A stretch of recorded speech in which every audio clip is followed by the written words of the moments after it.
The following podcast will contain spoilers, tangents, hot takes, and excessive foul language. Viewer discretion is advised. Enjoy the show.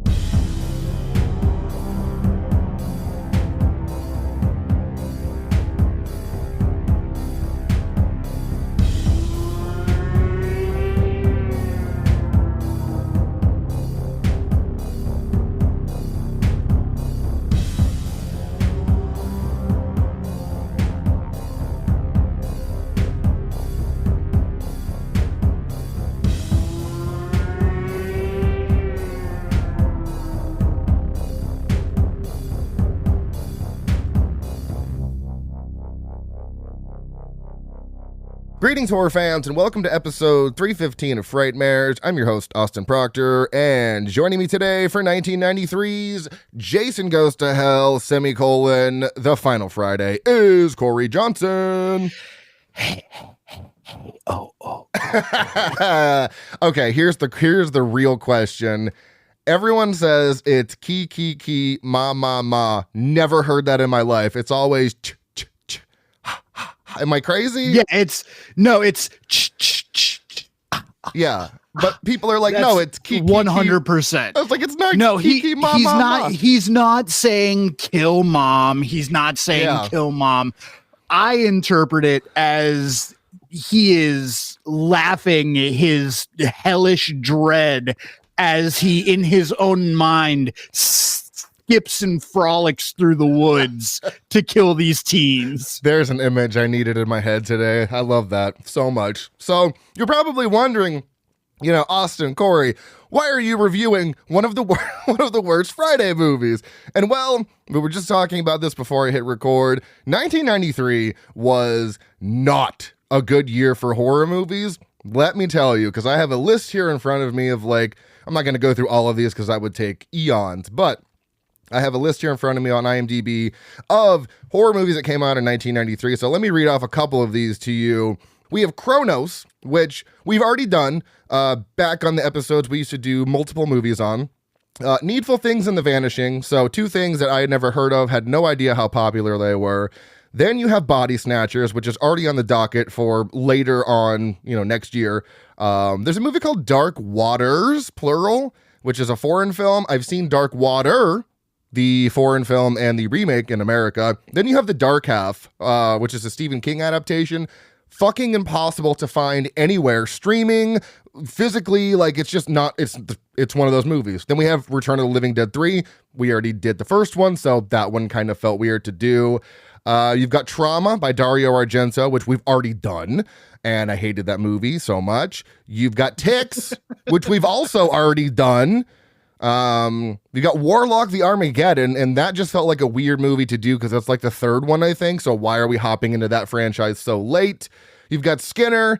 That's a fun one, but it's way too niche. Psycho Cop Returns, which we'll get there later.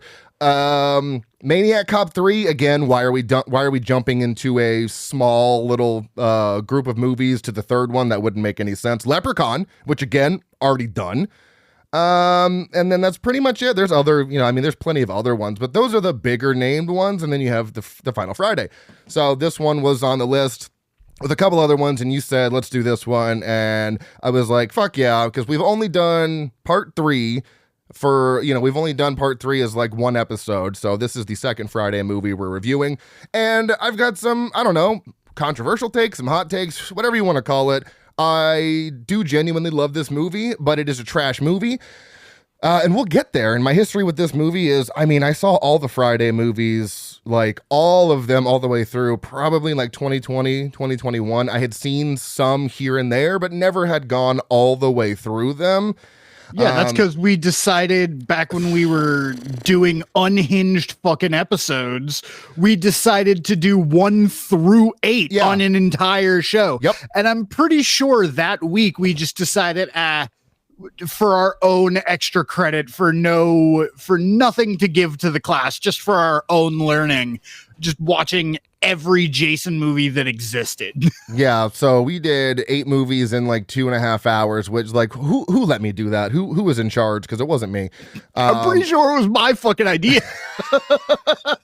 8 movies is too much. So we're doing this one. And over the years, I've learned to really appreciate the good parts of this movie and disregard the stupid parts as much as I can. But yeah, so I've got some, like I told you before too, right before we hit record as well, that I don't think I've ever taken this many notes for a movie, and it seems really weird to deep dive on this movie, but we're doing it. So history with this movie is this one, like, when was like the first time you saw all the Friday movies, like chronologically? So the Friday the 13th franchise has a very deep connection with me, because I'm not going to say 100% of the time, but I'm going to say like 98% of the time when I would go spend the night, like it'd be Friday night, we're out of elementary school. It's Kyle's house night. We're going to go stay at Kyle's house for this weekend. So we're going to go get a Friday the 13th movie and then some other movie. And for my entire elementary school career, going with Kyle to Videotan, we almost always picked up a Friday the 13th movie. Have no idea why. It wasn't like we were like, yeah, Jason, but it was just one of those movies that we always gravitated toward. Maybe, young adolescent boy, hockey mask is cool. Who the fuck knows? The title, at that time it was like VHS going into DVD. Yeah. But those slip covers for the cases were really cool. They were always really cool to look at. So sometime in my childhood, I have definitely seen this multiple times. But as we will get into, because of the quality of this movie, a lot of it is really forgettable. Right. There are some points that stick out where you're like, oh yeah, I remember that. But like, I texted you in the first like 2 minutes of the movie, because like this is only streaming for money places. So I had to go to some illicit website to watch this movie. And I texted you like 2 minutes in, like, does the movie start off like this? Sure I does. don't remember this. And then you get the whole title card. I'm like, wow, it's the coldest of openings. The coldest of openings. Oh yeah, it's God, I'm so hyped about this movie. Here we are, where Austin is hyped about one of the worst Friday movies in the franchise, ratings wise, box office wise. But before we get to that, we got to do this. We got to get to what did Jason Hill make me watch this week? He made me watch Psycho Cop Returns, as I mentioned earlier that we would get to it. And this one is interesting because it has like substantially higher ratings than the first one. The first one has like a 2.4 and this one has a 2.9. So that's an incredible uptick. Usually that doesn't happen with sequels. So the IMDb summary for Psycho Cop Psycho Cop Return, sorry. A psychopathic cop decides to kill everyone who he thinks has broken the law. Dumb fucking explanation, IMDb. So there's that. So if you've seen the first one, you know exactly what to expect with this one. It is the same man, Robert Schaefer, playing Psycho Cop, and there's literally no connection from the first movie to this one, and I love that, but we'll circle back around to that here in just a second. The opening is great. He tells this guy not to break the law and literally skips to his police car, which is decorated with body parts on the inside. 10 out of 10. This takes place in an office, which is fucking hilarious because Robert Schaefer would go on to appear in The Office. And he even has a line in this movie where he goes, I should have told you, I'll never take a desk job. And I'm like, this is fucking peak comedy right now. The foreshadowing is great. There's also a scene where we see a poster for the original Psycho Cop, so I'm not sure if this is supposed to be meta, like that movie is real in this universe, but either way, that's fun. I like that. And then I wrote down, I spoke too soon when there was no connection, because Joe Vickers, Psycho Cop, literally explains bridges the gap between 1 and 2, like telling the kids that he's about to murder heinously. And I thought that was fucking hilarious as well. Like, great kills, silly premise, hammy delivery. It's fun all around. And while I do like the first one, I gave it a 3 out of 5. This one was just not like infinitely better, but it was just the production value was better. It had more gore, more kills. It's also directed by Adam Rifkin, who's a fucking weirdo, and I love him so much. Jason gave this a 3 out of 5, and he said, "Where is Psycho Cop 3, The Scranton Strangler at?" And I have a really fun theory about that we will talk about down the road. I gave it a 4 out of 5. Fucking great time. Absolutely loved it. This one's not... Oh, it is streaming. I misspoke. This one's streaming on Tubi and Plex. If you want to check it out, I recommend it. But anyways, that is Psycho Cop from 1993. Jason says, check it out. You'll probably hate it. You'll probably hate it. And in this case, you'll probably love it. Let's move on to the highest grossing movies and Oscar winners of the year. So the highest grossing movie goes to Jurassic Park, bringing in $1.1 billion, which is, billion, which is and insane. that's in the 90s. That's eking up toward the T's. Yeah, that's high. And then to show you how terrible of a year this was for horror, the highest grossing horror movie of the year is Jason Goes to Hell at $15.9 million.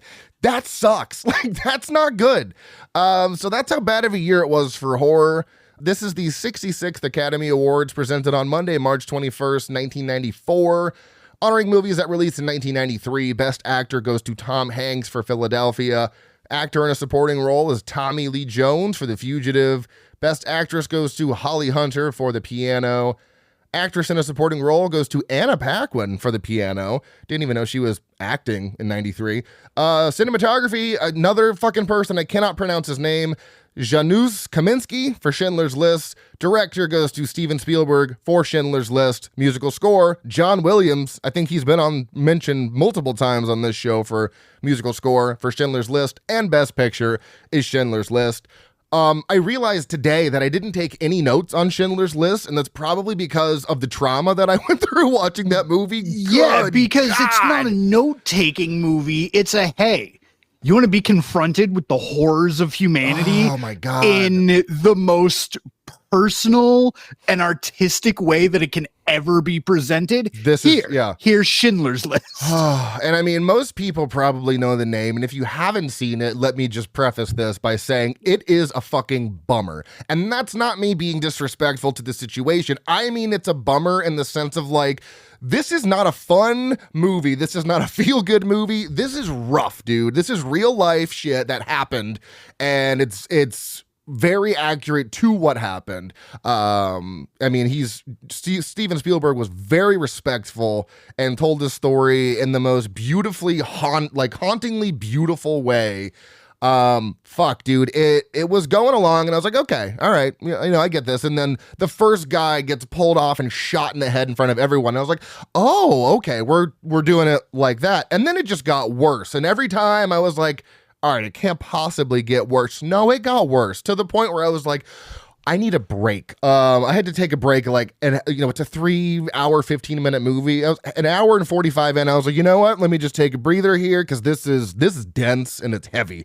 But I mean, at the end of the day, there's a great character. I mean, oh my God, Schindler has probably the greatest character arc in cinematic and real life history.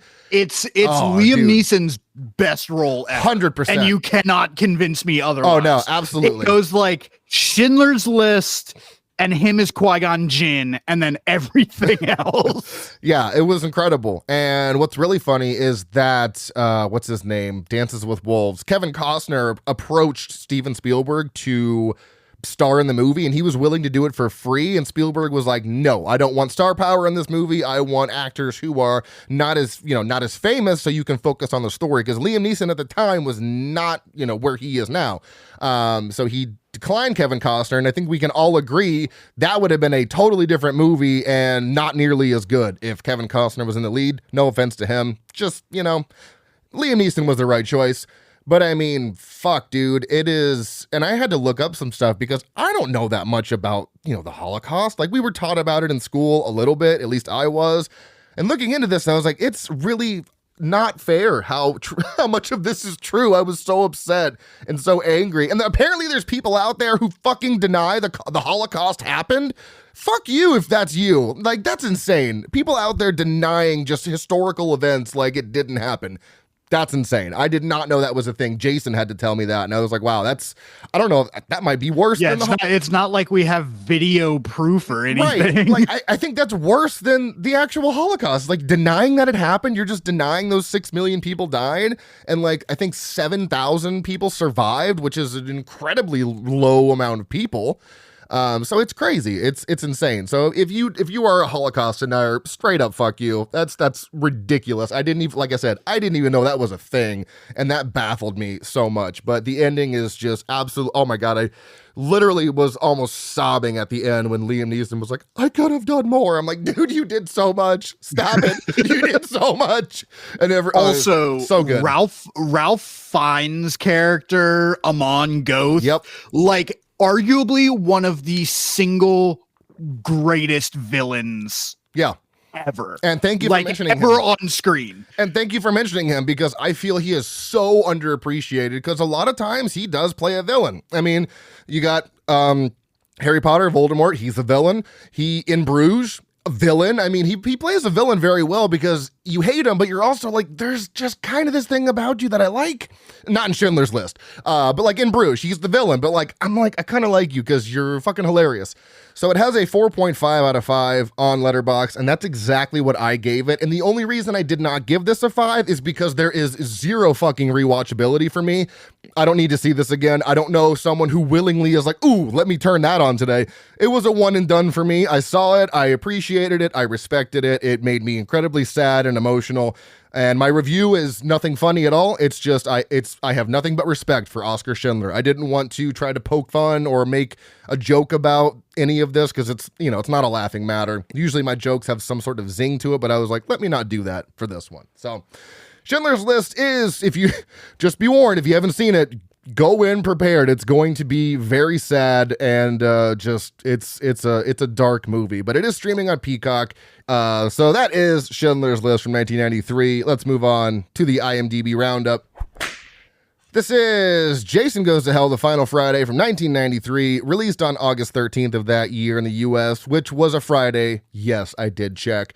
Rated R for my favorite type of horror movie: severe sex and nudity, severe violence and gore, severe profanity, mild alcohol, drugs, and smoking, and severe frightening and intense scenes.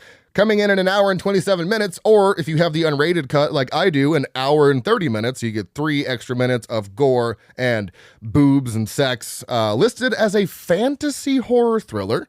Directed by Adam Marcus, who also directed stuff and things I've never heard of, like Let It Snow, Nerd Girls, and Secret Santa. So there you go.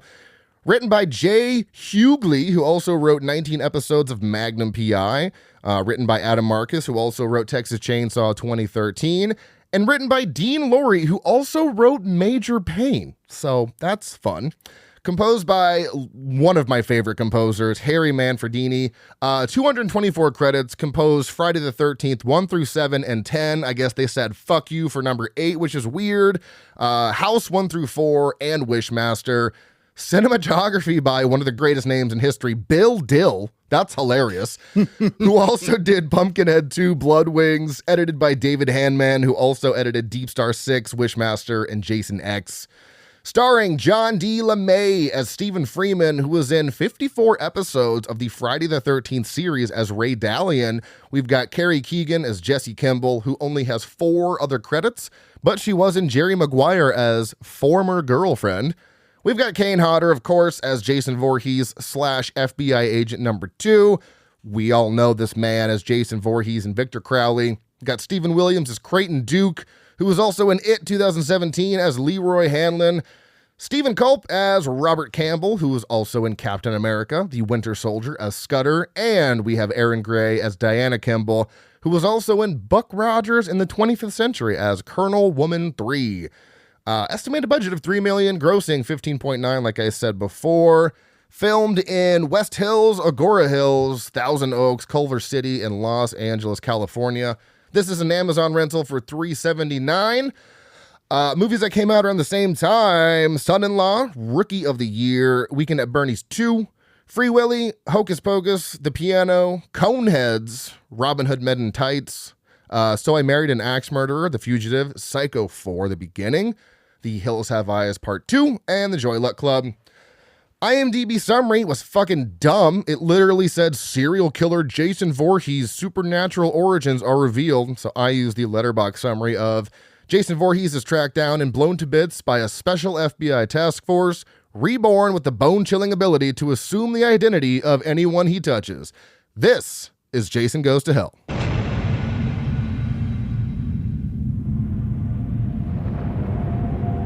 Horror has many faces. Death wears many different masks. But pure evil wears only one. And this is your final chance to see it.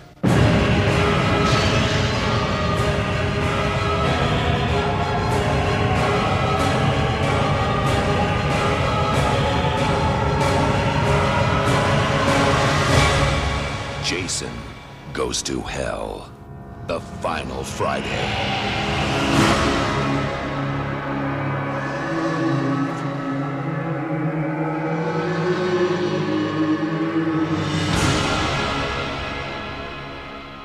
So, Corey, overall thoughts on the final Friday? What do we have? So my overall thoughts is, number one, this movie is an absolute trash fire that you cannot look away from. Somebody in the writer's room or somebody decided to say, hey, you know that 8 movies of like very leaky lore that we've built up? Fuck it. Get rid of it. Throw it in the trash. It is equal parts nothing to do with Friday the 13th and equal parts being almost a perfect distillation of what Friday the 13th is. And it runs a razor's edge between, oh wow, this is like damn near the perfect Friday the 13th movie, and who let these fucking people make this movie? Exactly. I mean, I couldn't have said it better myself. So I'll keep mine short and simple. My overall thoughts are, I think this is actually an incredible movie that got bogged down with being tied to the Friday the 13th franchise. Because before we get into lights, let's break this movie down to like the base level story. This is a slasher serial killer body swap movie. That's so fucking metal. That is the coolest. Yeah. Like, because before this, I don't think we had something like that where a supernatural entity was body hopping around. I mean, maybe, but I don't think maybe in the context of a slasher. I would say it, for at least this year of the movies we've been doing, the closest thing that we could probably get to is like either Invasion of the Body Snatchers. Okay. Because it's a little bit more unwilling, or the Stepford Wives, because it's like a replacement theory type thing. Yeah, and even the thing kind of bounces around from person to person. But I mean, I'm talking specifically like serial killer, slasher, like their spirit hopping around. I think this is like the first one to do that. I could be wrong, because I mean, you have to remember, before the 80s, we really didn't have slashers. You know, we had Giallos in the 70s, we had Halloween in 78, but I mean, this is, 15 years after Halloween, like the biggest influence on the slasher genre. So at its base level, That is an incredible story. Strip away Jason Voorhees from the story and the stupid baby plot, and you legitimately have an incredible movie. But again, it's tied to Friday the 13th, which totally bogs it down because they disregard 8 movies. And that's because New Line Cinema picked it up, and I think it was their attempt at like kicking the franchise off again, because by 89, everyone is getting tired of slashers. I mean, we've had them for 11 years.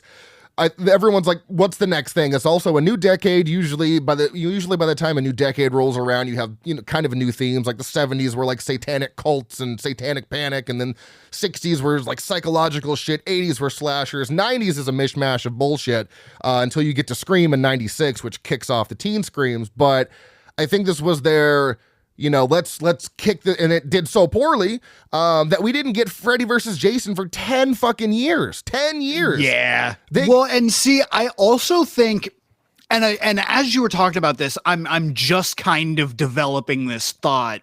Slashers, especially the big 3, generally are excessively guilty of being almost over formulaic. Right. Like, from Nightmare on Elm Street Part 1 to Freddy's Dead, I can tell you with absolute certainty there is going to be 3 to 5 teens.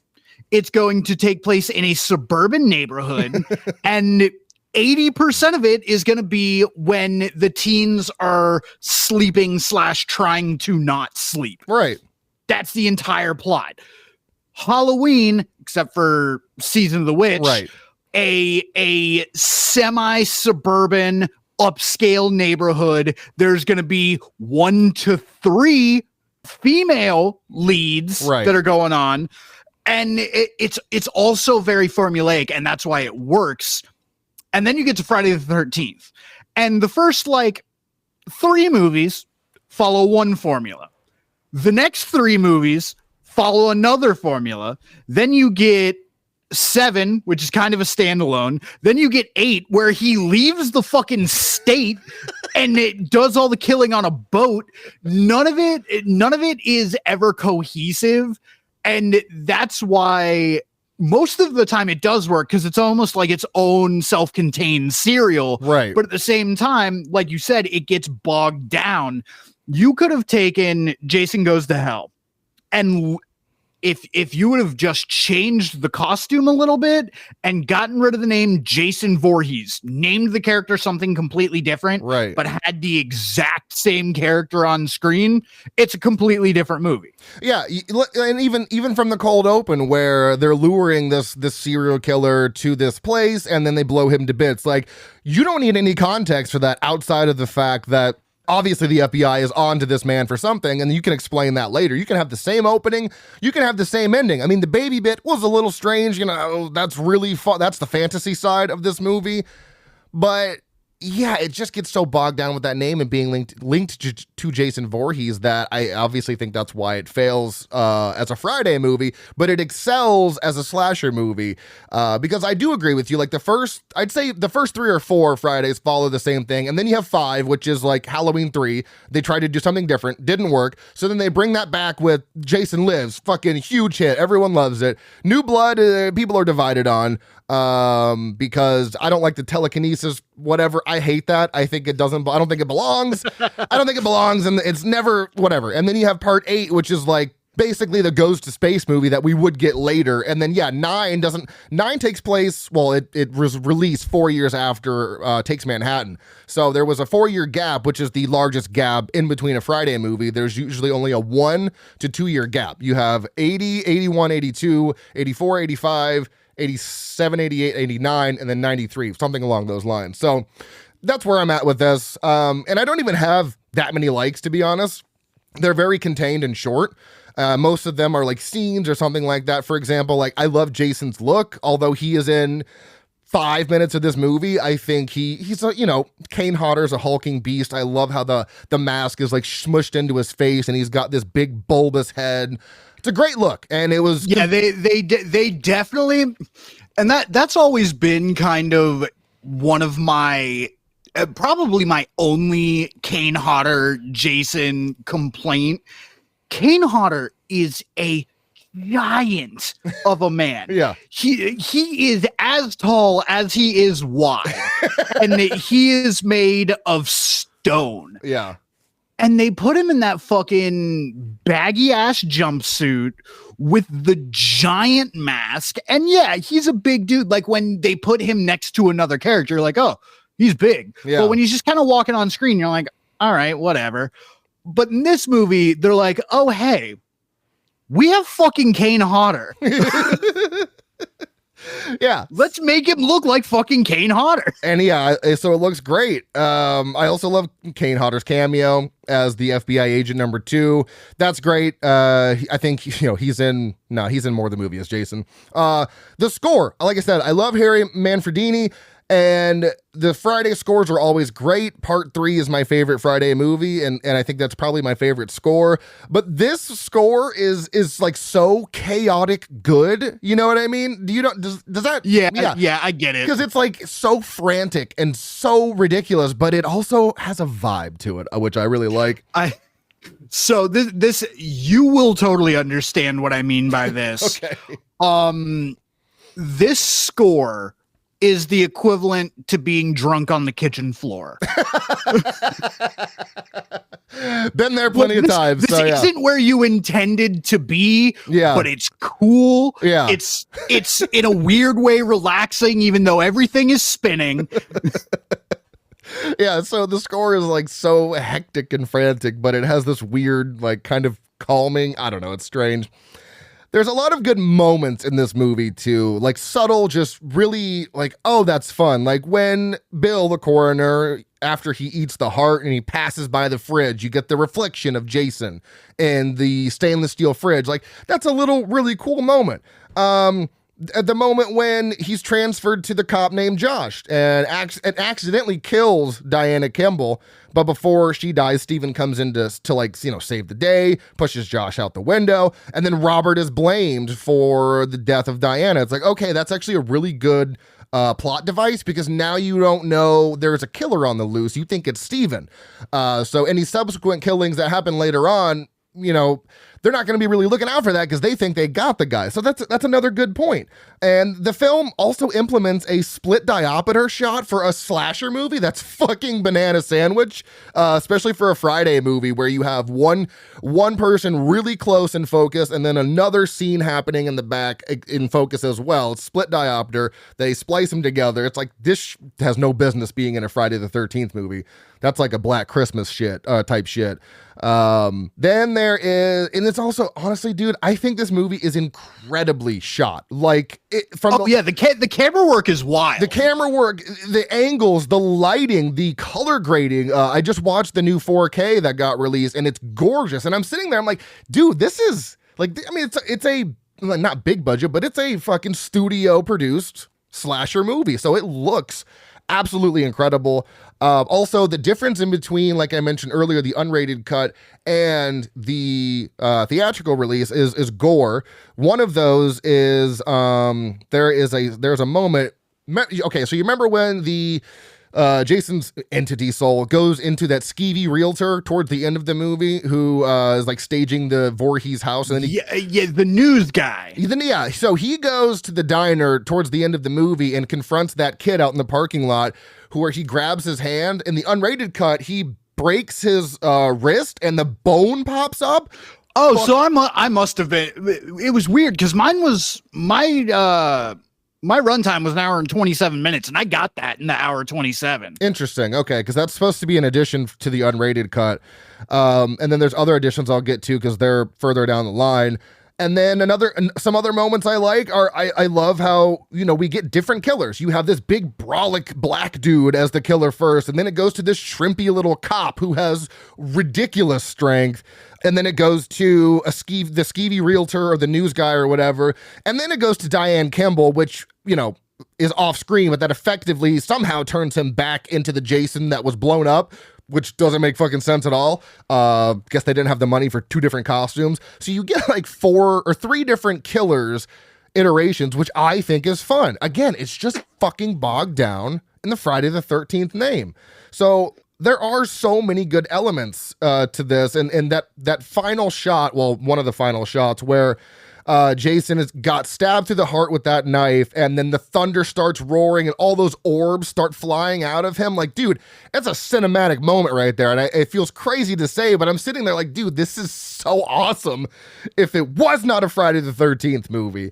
So I said, like, there's a lot of good elements to this movie. I'd love to hear some of the elements that you actually enjoyed before, because I think I have more dislikes than I do likes.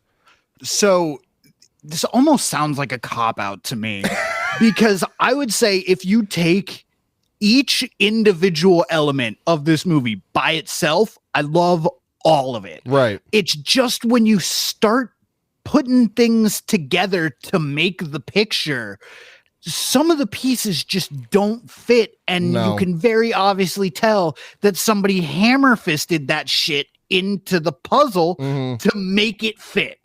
Yeah. And it suffers a lot from getting in its own way, but when the movie does decide to say, hey, let's just let this ride out and see what happens, you get some truly golden moments. Yeah.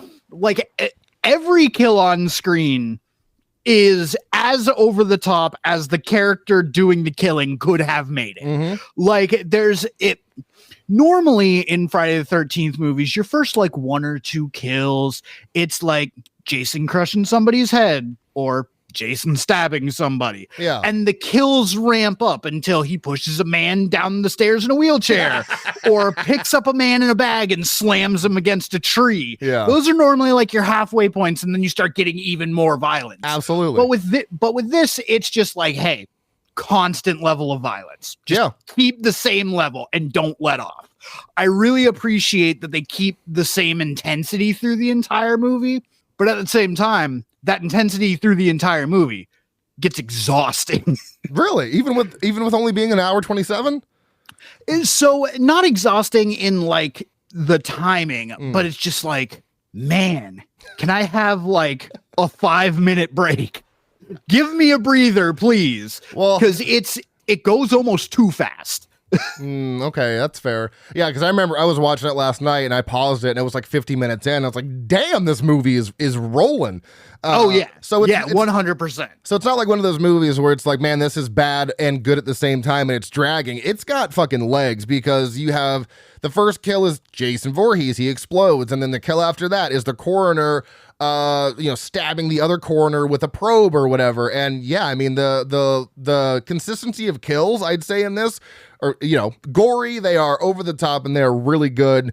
And I enjoy that because that's exactly what I want to see. Because at a certain point, if you guys remember, at a certain point in the franchise with the Jason movies, I'd say around 5 or 6, especially 6, the gore started to lighten up a bit. And especially going into, I think it was 7, the one where he had that like weed eater, but it had a metal blade on it, and we don't even get to see the kill. He just lowers it down and then that's it. And you're like, oh, dude, what do you mean? Yeah, it gets to be, it goes from the grotesque into the cartoonish. Yeah. And then into the TV. Because at some point, I would say between like 4 and 8, somebody on the production team was like, yo, this is not going to hit in the box office. We're going to make all our money from TV syndication. So instead of losing money in our syndication deal by making those TV editors go in and edit things, let's just make it as borderline TV safe as we can. And our fans are still going to love it. Yeah, because there's definitely a dip in kills, like I said, around 5 or 6. But then this one kind of brings that back and keeps it throughout the entire movie, which I'm like, hell fucking yeah.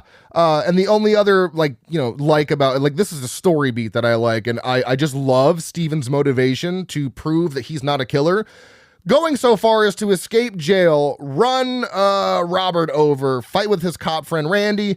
He has Randy cuff him to get him back to the station. Then he knocks Randy out, stealing his gun, shooting Robert, getting Jessica out. Like, this man is fucking, he's like, I'm going to prove I didn't do this. And the only way I can prove I didn't do this is to get out of jail and show y'all that this is not me doing this. So he has the only way I can prove I didn't kill these people is to go kill those people. Yeah, to go kill those people. So I genuinely love his drive. And funny enough, he's not even my favorite character. So we've talked about a lot of the good parts of this movie. Like I said, there are a lot. Like I think there are a lot of solid parts to this movie. But there's so many more issues than there are, decent parts of this movie. So we got to talk about the issues. The beginning of the movie is my first major dislike because it's a slap in the face to every Friday movie that comes before it. They make us seem like killing Jason was this easy thing to do. You do it in the first 8 minutes. Why didn't they do this ages ago if it was this easy? So it's really, really just a slap in the face. None of those exist. We're killing Jason the first 5 minutes, get fucked. Okay, I guess we're just disregarding all of those awesome movies that came beforehand. So that was, I don't know. It also makes no sense that Creighton would know about the FBI's plot to kill Jason. And what it would take to actually kill him. They never explain that, right? They don't explain that. Who are you? Where are you coming from? Why do you know this information? It would have made so much more sense if it was someone from town, because he's not from town. He is clearly just on the hunt for Jason for whatever reason. So it would have made more sense if they linked it together a bit better. But having Creighton, or however you say his name, be this elusive guy who just knows things, that ain't working for me, dog. I don't know about you. I like the character. I think he's a cool character, but he doesn't fucking make any sense. He's just there. So we also have to remember that this is the beginning of the 90s, the early 90s. Yeah. And the 90s was kind of the last bastion before people started really eyeballing this theme in movies, and it kind of died off. It's come back a little bit nowadays, but in a much more reverent way. There is a theme of the magical, all-knowing information black person in movies. Okay. And I feel like intentionally or unintentionally, that's the role that Crichton Duke played, because yes, he has all the information, but he has all the information truly and only to forward the story. Right, exactly. His character is of no importance. Nope. Other than just to be a wacky fucking cartoon ass anti-hero. Yeah, I don't what are you? Protaga villain. I don't know what he is or what role he plays, but he is definitely a heavy hitter character in this movie because he's got the craziest eyes. Oh my God. We thought Hannibal Lecter had crazy every eyes. line he delivers is just you look into his eyes and you're like, I think you aren't acting. I think you believe what you're saying. Yeah, which is not good. He does, say things with extreme conviction, and I applaud the acting, because honestly, the acting in this movie as a whole is pretty fucking solid. There are very few weak performances. I'd say everyone does give, for a Friday movie, a pretty damn good performance, which is, it's not like it's unlikely, but usually they're just doofy teens running around in the woods. But this has a lot more adults in it, just a lot more, I'd say, established actors at that time. But acting is pretty good. And going back to the dislikes here, specifically speaking about kind of Creighton or whatever the fuck is, I'm going to say Creighton, whatever. So yeah, he's there to further the plot, literally. But again, they could have just given that to a family member or a relative. It would have been so much more impactful because it's basically Jason has a sister, and the sister is Diana, and it's a whole subplot where only a Voorhees can kill a Voorhees. You got to stab him in the heart with this ancient fucking relic knife, blah, blah, blah, blah. So why can't we just have a family member be like, oh shit, I didn't think it would come to this. And then they just go into the explanation of, well, back a long ago, and then you can get a flashback or whatever. But yeah, having Duke in there as this, I don't know, harbinger of doom or whatever you want to call it, it just doesn't make any fucking sense. And the whole only a Voorhees can kill a Voorhees is also dumb. Because they literally killed him in the beginning of the movie. I mean, his heart was still beating, and, the coroner ate the heart, and that's what turned him into Jason. But it's just ridiculous. And then the ending is full-blown insanity with the fucking creature running around on the floor. Like in all honesty, guys, what the hell were we doing here? What's going on? So it's all very strange. And that's like the biggest part of the movie I don't like, is the whole subplot of Jason all of a sudden also having a sister, not mentioned in the previous 8 movies. And he has to be reborn through a Voorhees. That's why when he takes over another body, he uses that body up until that body's basically dead. So yeah, he has to have Diana or Jessica to be reborn, and that's how he gets reborn at the end, is going into Jessica or going into Diane's fucking vagina right there, just slipping right in. And now he's Jason again. Got it. It's one of those things, like, so many things of this movie are good, and then somebody wrote it down. Yeah, right. Yeah. It's like something should stay inside of our heads. Like, I love every single character in this movie, but I hate how they're written. I hate Steven's motivations are bullshit. There's absolutely no reason for him to do what he's doing other than, number one, the plot, and number two, like, he's still so madly in love with Jessica, he's gonna kill people for it, which on its own is a red flag. And it just, like, the skeezy reporter, like, nobody is that evil. Nobody's that evil. Just as a regular person. Yeah, it was fucking going as far to steal Diana's body from the morgue, pose it in the Voorhees house, do an interview at the Voorhees house, and then have them discover it live on air. That is so fucking sinister. For ratings? That is insanity. That is absolute batshit insanity. There's no goddamn way I'm buying that. And then, like I said, I love Crichton Duke. I hate why he's in the movie. Right. I hate how he's written. Why is he dressed like Will Smith from Wild Wild West that's going to come out in about 8 years? I can actually answer that question for you in the trivia. Fun fact. Okay. Yeah, fun fact. I can answer that trivia for you. So yeah, for me, there is, I mean, like I probably had more dislikes listed out than likes, but for me, it's basically kind of an even scale of, like, for all the good this movie has, there's an equal amount of bad. So it's like very much so. Yeah, you see a kill and you're like, oh man, and then you're like, Jason has a sister, and you're like, oh man, what the fuck is this? It's like, what the hell? So I've covered all my likes and dislikes. Was there anything regarding likes or dislikes you wanted to say before we continue on with the format here? No, I think we've pretty well covered it. Perfect. Very much like you, there's so much good and so much bad. All the pieces are amazing. The glue that holds it together is what sucks. Exactly. Yes, it's not very good glue at all.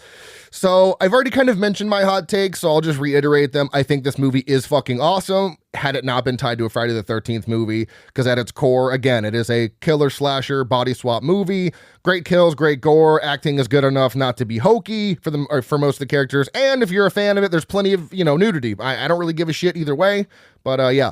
Other hot take is I consider this a standalone movie in the franchise. I don't view this as a sequel because it is literally impossible.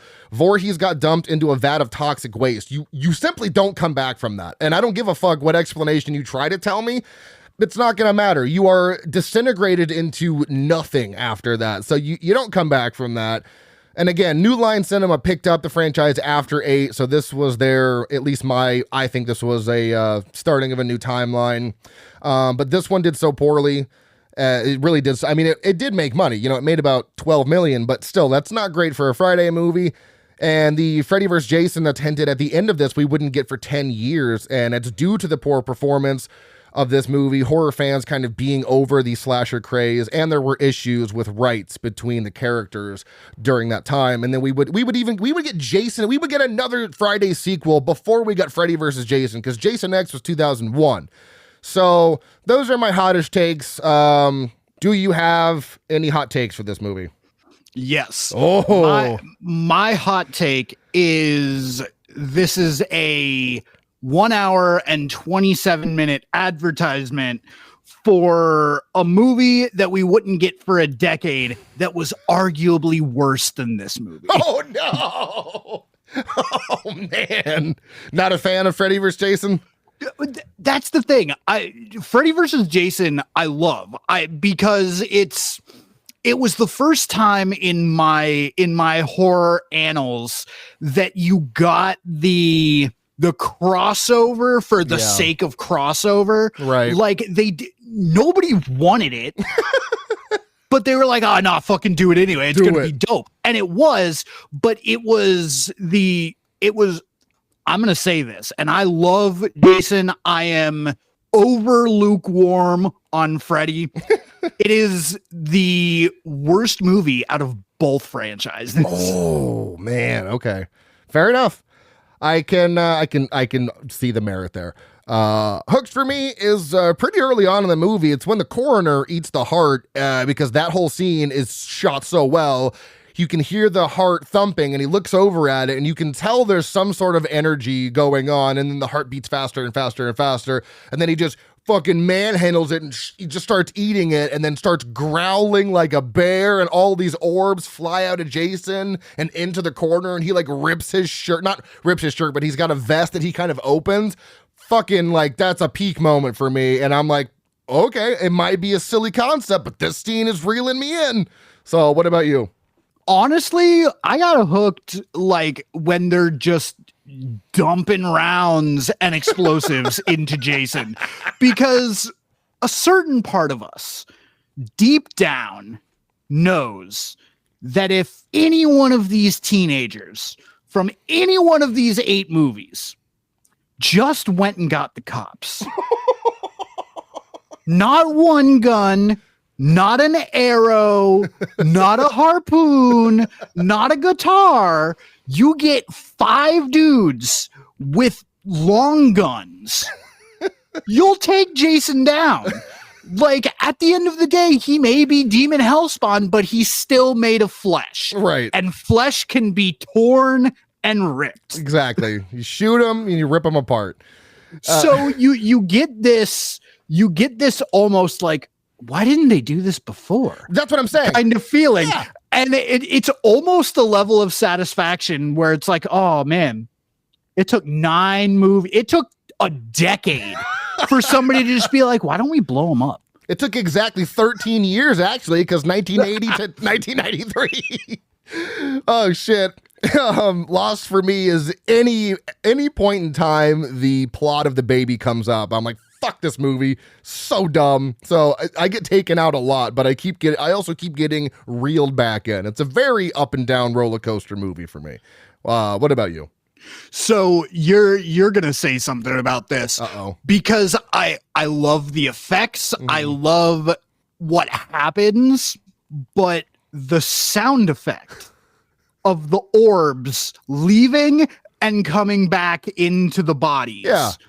It sounds like bottle rockets. It probably is. And it's so unceremonious for what's happening. That I'm like, oh man, that would have been really cool. It's like they shot a bottle rocket into the water. It's like, yeah. And it's like, all right, no, it's a cool effect, and like, it almost makes me wish that this plot device of Jason jumping bodies had been like a thing through the entire series. Oh, dude. Because that's the other thing. If they would have kept this as like a Jason power, he's so much more menacing. Yeah. He's so much more menacing. It brings a whole new like thing element to the character.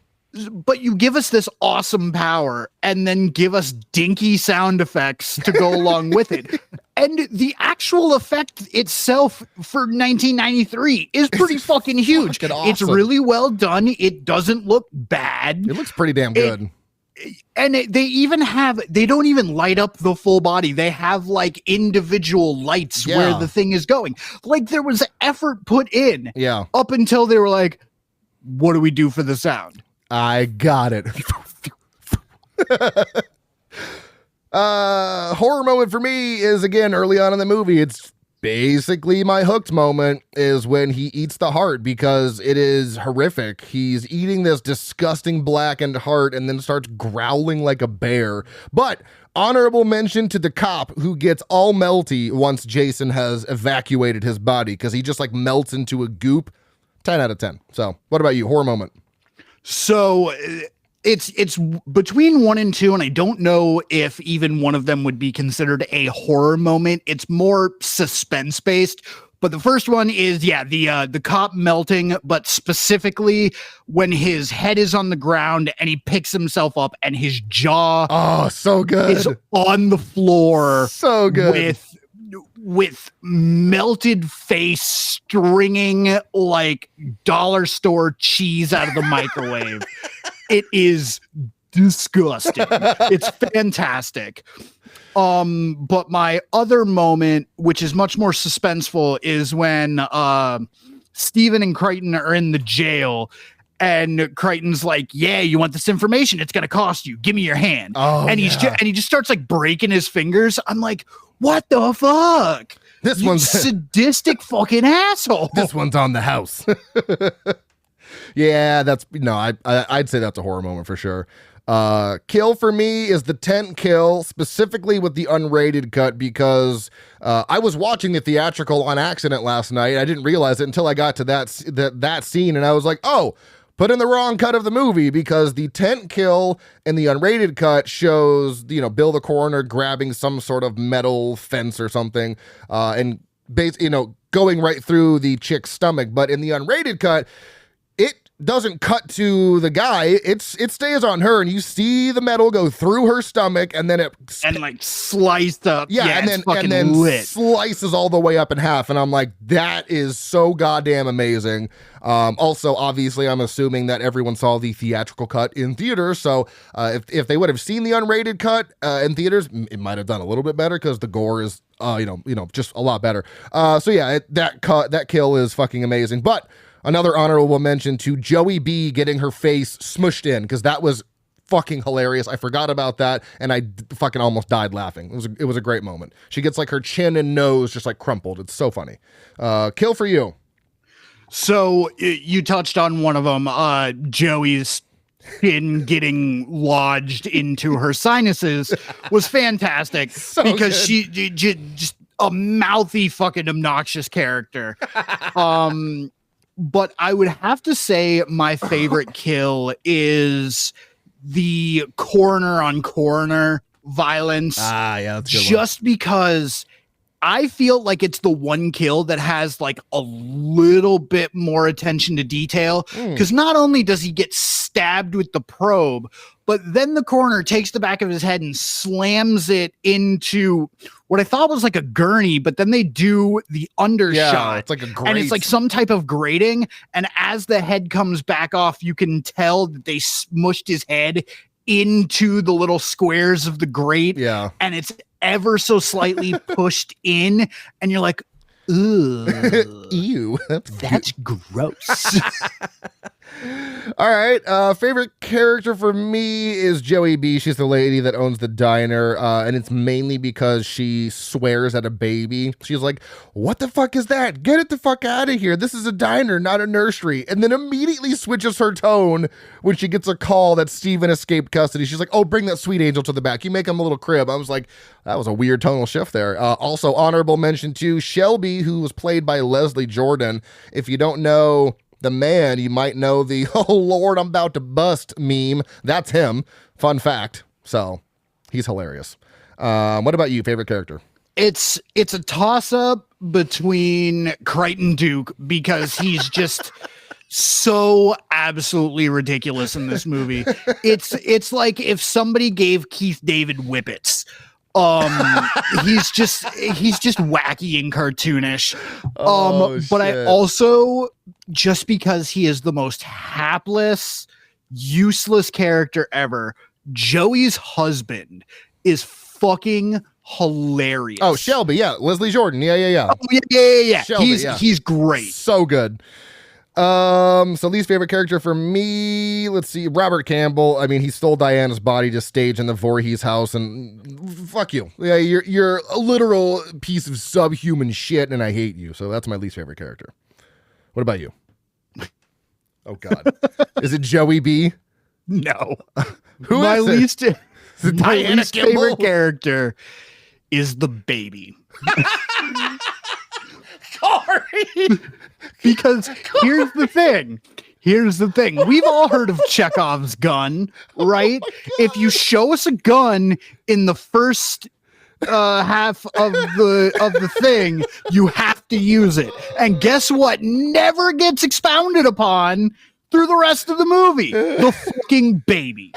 Like, they put the baby in the restaurant and then they fuck off to the Voorhees house and then the movie's over. That is diabolical. God damn. Oh, I can't top that, but I will say my favorite line is from Kane Hodder in reference to Jason saying he wasn't nothing but a big old pussy anyway. It's like a good meta reference. So final line for you, and then we will wrap up here. Another just bullshit call in. Anytime that Jason himself fucking screams, because I am almost positive that this is the only movie where we get anything besides Jason's like grunts, besides his. Oh yeah, because this is the only other movie where he makes any other sounds than walking. Yeah, that's fair. Yeah, because Jason doesn't growl. Jason doesn't Frankenstein. Yeah, sounds. but everyone that he goes into is growling in some sort of capacity. So yeah, I fucking love it. It's like, okay, we know he has a mouth. It's fucked up, but why doesn't he make any noise? Right, any noise. Like we get Michael Myers. He is the Shade. Like, yeah, but there's no reason that Jason can't talk. Yeah, exactly.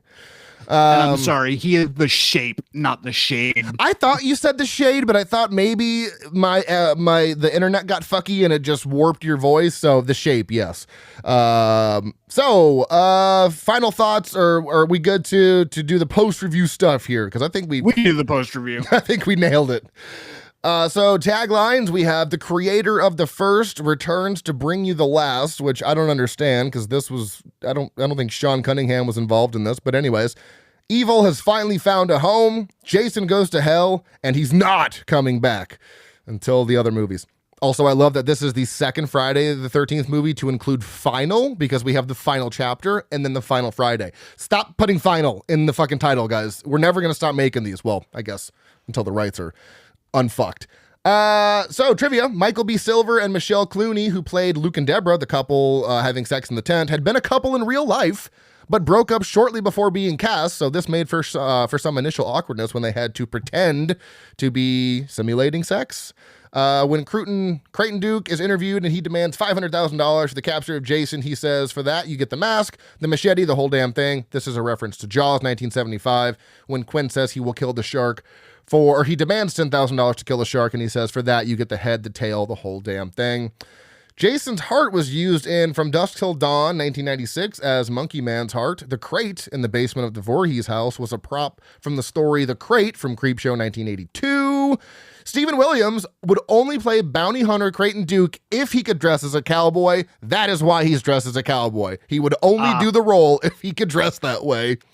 The jungle gym in front of the Voorhees house was also used in The Birds, 1963. The original title for the movie was Friday the 13th Part 9, The Dark Heart of Jason Voorhees, an even longer and more annoying name than the current one we have. And would have made more sense. Yeah. And then Carrie Keegan's negative experience working on the film and her antagonistic relationship with director Adam Marcus eventually caused her to quit acting for good. That's why she only has 4 other credits. Goofs. I've already mentioned this in a roundabout way, but it's why would Creighton Duke know the FBI's operation and how does he know all this shit? Doesn't make sense. When Jessica attacks Jason from behind, there are obvious steps on a platform that she runs up to meet his height, which is fucking great. And it also appears no one did even the slightest bit of police work in the murder of Jessica's mother. If they had, they would have seen evidence that Steve's story was true, like evidence of someone going out of a window and the cop's fingerprints on the knife, but no one did any of that. Rated 4.1 out of 10 on IMDb, 1.7 out of 5 on Letterboxd, has a 16% on the tomato meter and a 23% audience score. Cory, you gave this movie a 3. Oh, interesting. I think this might be the first time I've ever rated a movie lower than you. 2.5 out of 5 from me with the heart, because again, I think it's just right in the middle of good and bad. Similar movies according to Letterboxd, we have Friday the 13th, 2009, Halloween 2018, Halloween Kills, Halloween 2007, and Terrifier 2. And similar movies according to IMDb, we have Friday the 13th, Part 8, Jason Takes Manhattan, Jason X, Friday the 13th, The New Blood, Friday the 13th, The New Beginning, and Friday the 13th, Part 6, Jason Lives. Let's do some funny reviews here. Got a couple, got some things I've got and some a few stuff. as well. So a 1 star from patron Matt Singer. If you can explain the ridiculous and nonsensical mythology that suddenly and randomly added to the franchise here, congratulations. You're apparently the smartest human being on the planet. Love it. Half star from Manny Myers. Jason's head looked like chewed bubble gum, and I weirdly agree. It does look like a big hunk of like big league chew. What do you got? Yeah. A half-star review from Joseph Joey. I'll have a Voorhees burger and a side of Jason fingers. Oh, that's right. I forgot about the Jason burgers. Oh, God. 1 star from Clara Curtis. Remember when Friday the 13th movies were just poor Jason Voorhees protecting his lovely lakeside property from rowdy trespassing youth? Because I do. I miss that. Oh, God. A 5-star and a heart from Felix. Scorsese who? Friday the 13th fans have no sense of humor. This movie is fucking incredible. 2 stars from Joe Lynch. The Freddy's Dead of Friday films, and hard agree with that one. Any more? A 5-star review from Busta Symes. Listen, I know it's fun to shit on this movie, but we've seen Jason slaughter unexpected campers 8 times at this point. Why not turn him into a body hopping demon worm? Does it make sense? No, but fuck it. I'm here for it. Yes. 4 stars from Justin. After watching the 8 leading up to this, Jason Goes to Hell was like a breath of fresh air. You have any more? No. I have one more, and it's a 1 star from Payman. Nice. Jason Goes to Hell, and he dragged me with him. Also, I love a movie that delivers on its title, just like Drag Me to Hell, where she gets dragged to hell. Spoiler alert for that movie, but we already fucking covered it. Jason gets, he goes to hell. So I love a movie that delivers on its title. I did see a Letterboxd review, and I was like, you know what? This person makes a really good point. They rated it super low because everything we've seen up with Jason up to this point, Jason takes Manhattan. He goes to Manhattan and exists in Manhattan for at least 30 minutes of the movie. Right. Ish. And that's like an hour and 45. When I hear Jason Goes to Hell, I'm thinking this is going to be a Dante Alighierian fucking Jason is in hell fighting demons. Yeah. That's what I wanted. I wanted the Jason's epic of his Jesus Christ moment going through hell and ascending back to earth. Where's that movie? That should be the one that they do. I guess if they do another Friday movie and they pull him out of hell, they can just call it, Jason Resurrected, and we can get the demon fighting bullshit that we always wanted. So, so here's the thing, though. He got dragged to hell, and then the next movie, he's in space. Yeah, there's no connection. Take him to hell. There's no connection between those two either. God, I love this franchise. Because in Jason X, they fucking dredge the lake and bring him up. Yeah.